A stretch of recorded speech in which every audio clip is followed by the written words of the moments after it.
Si vous avez grandi à la fin des années 90 ou au début des années 2000, ce logo vous dit sûrement quelque chose. Traveler's Tale Game, le studio derrière les jeux Lego devenus cultes. Star Wars, Indiana Jones, Batman, Le Seigneur des Anneaux. Autant de classiques qui ont marqué nos souvenirs de gamers. Mais ce studio, connu pour ses succès, a aussi quelques projets moins mémorables, comme Lego Rock Band. Pourtant, il y a quelques jours, j'ai découvert une vidéo qui a attisé ma curiosité. Un trailer d'un jeu Lego James Bond. Oui, l'agent 007, mais en Lego. Malheureusement, ce projet a été annulé. Que s'est-il passé? Pourquoi ce jeu n'a-t-il jamais vu le jour? Aujourd'hui, on plonge dans l'histoire de ce jeu Lego perdu.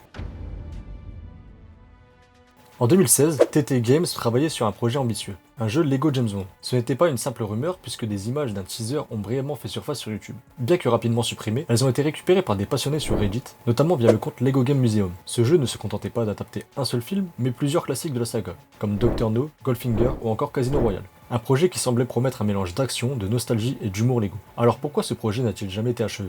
La question reste entière. Pourquoi ce jeu n'a-t-il jamais vu le jour? Était-ce un problème de budget, de licence ou de stratégie commerciale? Les raisons semblent multiples et complexes. Explorons ensemble les hypothèses qui circulent. Première hypothèse. Le contenu des films James Bond ne s'accordait pas avec l'univers Lego. La saga 007, bien qu'iconique, inclut des éléments violents et des sous-entendus qui ne correspondent pas à une audience familiale. Des personnages comme Pussy Galore ou Plenty O'Toole, par exemple, poseraient problème dans un jeu destiné aux enfants. Lego aurait donc préféré éviter ce genre de compromis. Deuxième piste, une décision stratégique de Warner Bros. Propriétaire de TT Games, en 2016, le studio venait de conclure Lego Dimension et semblait vouloir se concentrer sur des licences qui lui appartiennent, comme Harry Potter ou DC Comics. Bien que James Bond soit une figure légendaire, il ne faisait pas partie des priorités de Warner à cette époque. Enfin, certains pensent que Lego James Bond n'était pas destiné à être un jeu autonome, mais un pack additionnel pour Lego Dimension. Les données retrouvées dans les fichiers du jeu soutiennent cette théorie. Cela aurait permis d'explorer l'univers de James Bond dans un format plus restreint. Mais cette hypothèse ne colle pas avec les indices laissés dans le trailer. Plusieurs films étaient mentionnés, comme Dr. No, Vivre et laisser mourir, et encore Casino Royale, ce qui laisse penser à un projet plus ambitieux qu'un simple DLC.